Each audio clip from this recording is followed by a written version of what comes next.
அரசியல் எதிரிகள் தான் கூட்டணி வைக்க மாட்டாங்களே ஒழிய கொள்கை எதிரிங்கிறவங்க கூட்டணி வைப்பாங்க.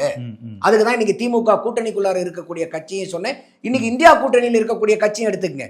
கம்யூனிஸ்டுகளுக்கும் காங்கிரஸும் ஒரே கொள்கையா?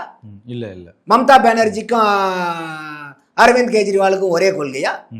அப்ப இத்தனை கொள்கைகள் முரண்பாடு இருக்கக்கூடிய கட்சிகள் அரசியல் காரணத்துக்காக அரசியல் கூட்டணிக்கு வருவாங்க. ஆனா கொள்கை ஒன்னா இருந்தா கூட அதிமுக திமுக மாதிரி அரசியல் எதிரிகளா இருக்கிறவங்க, இப்ப பாரதிய ஜனதாவுக்கும் காங்கிரஸுக்கு என்ன பெரிய வேறுபாடு? ஒன்னும் பெரிய வேறுபாடு கிடையாது.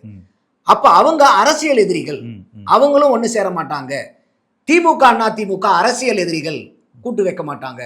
அப்ப அரசியல் எதிரியான திமுகவோட தான் விஜய் கூட்டணி போமாண்டாரே ஒழிய கொள்கை எதிரியான பாரதிய ஜனதா இருக்கக்கூடிய அதிமுக பாரதிய ஜனதா கூட்டணிக்கு போறதுக்கு விஜய்க்கு எந்த விதமான தயக்கமும் இருக்க வேண்டியதுல இருக்காதுன்னு நான் நினைக்கிறேன். ஏன்னா இந்த அரசியல் எதிரி கொள்கை எதிரிங்கிறத தெளிவா புரிஞ்சுக்கணும் மக்கள்.